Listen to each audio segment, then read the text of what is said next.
घनाभ का संपूर्ण पृष्ठ, पहले हम घनाभ के बारे में जान लेते हैं, उसके बाद घनाभ का संपूर्ण पृष्ठ के बारे में जानेंगे। घनाभ का 6 पृष्ठ होते हैं। कितने पृष्ठ होते हैं? 6 पृष्ठ होते हैं। एक तो पृष्ठ ये हो गया, और एक ये हो गया, और एक ये हो गया, और फिर ये हो गया। तो आप ये देखेंगे, और 5वां ये हो गया, और एक जो होगा इसके ठीक अपोजिट वाला पृष्ठ हो गया। यानी इसमें 6 पृष्ठ होते हैं। कितने पृष्ठ होते हैं? 6 पृष्ठ होते हैं। और अब आप देखेंगे इसके 12 कितने होते हैं? 12 कोरे होती हैं। कितना होती हैं? 12 कोरे होती हैं, और 8 शीर्ष होते हैं। कितने शीर्ष होते हैं? 8 शीर्ष होते हैं। अब यदि अगर हमें घनाभ का संपूर्ण पृष्ठ निकालना हो तो सबसे पहले हम क्या करते हैं? सबसे ऊपरी और निचले फलकों के क्षेत्रफल का योगफल ज्ञात करते हैं। फिर उसके बाद हम क्या करते हैं? बाएं और दाएं फलकों का क्षेत्रफल, बायां और दायां फलकों का क्षेत्रफल ज्ञात करते हैं। फिर उसके बाद क्या करते हैं हम? सामने और पीछे, ये जो सामने है और इसके पीछे वाला जो पृष्ठ है उसका क्षेत्रफल ज्ञात करते हैं। तो सबसे पहले हम इसका ज्ञात करते हैं कि सबसे ऊपरी और निचले फलकों के क्षेत्रफल का योग। तो इसका फॉर्मूला होता है L इंटू बी। क्यों होता है L इंटू बी? आप यहाँ पे देख रहे हैं कि ये क्या है? L into B. ये L इंटू बी होता है एक आयत की तरह। इसका जो पृष्ठ हो रहा है ये एक आयत की तरह हो रहा है। ये क्या हो जाएगा? L into B. इसका दोनों पृष्ठ क्या हो जाएंगे? L into B. मतलब L इंटू बी का मतलब लेंथ और ब्रीथ क्षेत्रफल होता है। ये किसका? आयत का क्षेत्रफल होता है। तो दो आयतों को जब हम जोड़ेंगे तो ये क्या हो जाएगा? ऊपरी और निचले भाग की पृष्ठ का क्षेत्रफल हो जाएगा। तो सबसे अभी इसको हम देखेंगे, ये क्या हो जाएगा? L B plus L B. अब देख रहे हैं एक L बी यहाँ पे है और एक यहाँ पे है, तो ये कितने L बी हो जाएंगे? 2L B. कितने L बी हुए? 2L B. तो बच्चों अब हम देखेंगे दूसरा रोल। जैसे बाएं और दाएं फलकों यानी पृष्ठों, फलक को ही पृष्ठ कहा जाता है, पृष्ठ को फलक कहा जाता है। तो ये बाएं और दाएं फलकों या पृष्ठों के क्षेत्रफलों का योगफल ज्ञात करने का फॉर्मूला होता है मेरा B into H, breath into height, plus क्या होता है? Breath into height. यानी दो फलक है तो हमारे दो फार्मूला एक ही में ऐड होगा, तो इक्वल टू क्या हो जाएगा?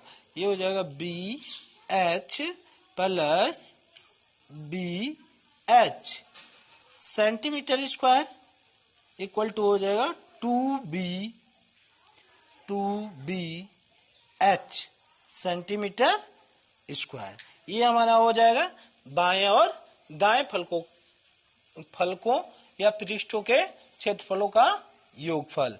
अब नेक्स्ट हम देखेंगे सामने और पीछे वाले पृष्ठों के क्षेत्रफलों का योग इक्वल टू होता है, इसका फॉर्मूला होता है मेरा H into L, height into length, फिर प्लस 2 है क्षेत्रफल तो H इंटू L। अब इक्वल टू मेरा क्या हो जाएगा? ये हो जाएगा, चूंकि ये क्षेत्रफल है तो यहाँ सेंटीमीटर में लिए हम L, और ब्रीथ और हाइट तो हम सेंटीमीटर स्क्वायर करेंगे यूनिट को, और यहाँ पे क्या हो जाएगा? फिर H L plus H L।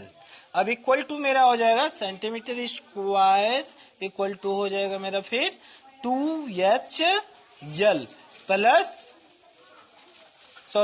यहाँ पे हो जाएगा सेंटीमीटर स्क्वायर।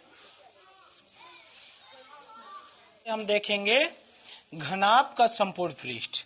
अब हमें पहले पता चल गया, क्या पता चला था? ऊपरी और निचले फलकों का क्षेत्रफल का योग, और फिर बाएं और दाएं फलकों के क्षेत्रफलों का योग, और तीसरा हमें पता चला था कि सामने और पीछे वाले फलकों के क्षेत्रफलों का योग। तो अब इन तीनों फलकों को जब हम प्लस कर देंगे तो हमारा क्या हो जाएगा?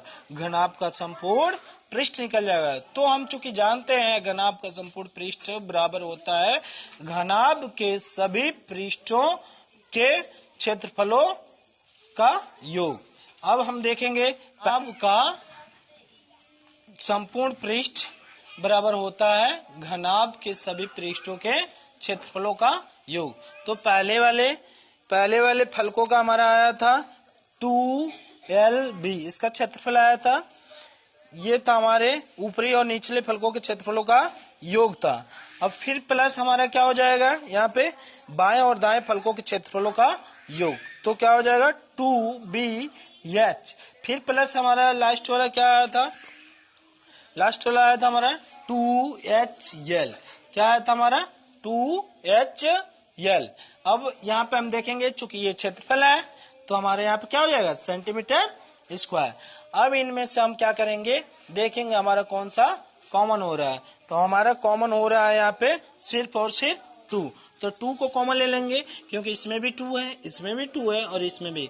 कॉमन हम तभी लेते हैं जब सभी पदों में इक्वल अंक हो, जो भी हो या अल्फाबेटिकल हो, जो भी रहता है सभी पदों में रहता है तो हम लेते हैं, नहीं तो नहीं लेते। तो यहाँ पर हम देख रहे हैं जो ये नंबर 2 है, ये दो जो तीनों में दिया है ये सभी में कॉमन है। तो हम क्या करेंगे, यहाँ पे कॉमन ले लिया 2, तो यहाँ पे क्या बचा LB, फिर प्लस यहाँ पे BH, फिर प्लस यहाँ पे HL। ये हमारा फॉर्मूला होता है घनाभ का संपूर्ण पृष्ठ का। तो आइए इसी बीच में हम एक एग्जांपल देख लेते हैं। मान लीजिए हमारे एक क्या है, कोई घनाभ है। मैंने एक घनाभ ले लिया जिसका ब्रीथ कितना है 8 सेंटीमीटर और हाइट कितना है 5 सेंटीमीटर और ये लेंथ कितना दे दिया मेरा 10 सेंटीमीटर। तो हम ये देखते हैं कि यहाँ पे क्या है। अब इसका फॉर्मूला हम जानते हैं, घनाभ का संपूर्ण पृष्ठ का क्षेत्रफल, घनाभ का पूर्ण पृष्ठ बराबर होता है मेरा 2 इन ब्रैकेट यानी कोष्ठक में होता है LB plus BH plus HL। तो यहाँ पे क्या हो जाएगा 2 और L मेरा कितना दे दिया 10 सेंटीमीटर। L कितना दिया मेरा 10 सेंटीमीटर इंटू B क्या दे दिया हमारा 8 सेंटीमीटर और फिर ये क्या हो गया प्लस, फिर और B की जगह पे क्या है 8 सेंटीमीटर, फिर इंटू H दे दिया 5 सेंटीमीटर, फिर प्लस दिया है H कितना 5 इंटू L 10। और यहाँ पे मेरा क्या हो जाएगा सेंटीमीटर स्क्वायर होना चाहिए, यहाँ पर भी सेंटीमीटर स्क्वायर होना चाहिए। इक्वल टू क्या हो जाएगा मेरा, यहाँ पे इक्वल टू हो जाएगा 2, फिर ये 10 अट्ठे 80 प्लस 5 अट्ठे 40 प्लस 10 पचे 50 सेंटीमीटर स्क्वायर। हम इन सबको क्या कर लिए प्लस कर लिए, तो यहाँ पे 170 आ गया और 170 का मल्टीप्लाई कर दिए 2 में यानी गुणा कर दिए 2 में, तो 340 और सेंटीमीटर स्क्वायर। ये मेरा क्या हो गया, ये घनाभ का संपूर्ण पृष्ठ का क्षेत्रफल आ गया, ये कंप्लीट हुआ। तो आप बच्चों इसी तरह के वीडियो देखने के लिए हमारे YouTube चैनल को सब्सक्राइब करिए और बेल आइकन को दबा दीजिए और लाइक करना ना भूले, कमेंट भी करिए। आपको कोई भी क्वेश्चन फंसता है तो आप इसमें हमसे पूछ सकते हैं और जब भी हो आप कोई भी क्वेश्चन आप हमसे पूछेंगे और हम उसका कुछ ही समय में आंसर दे देंगे।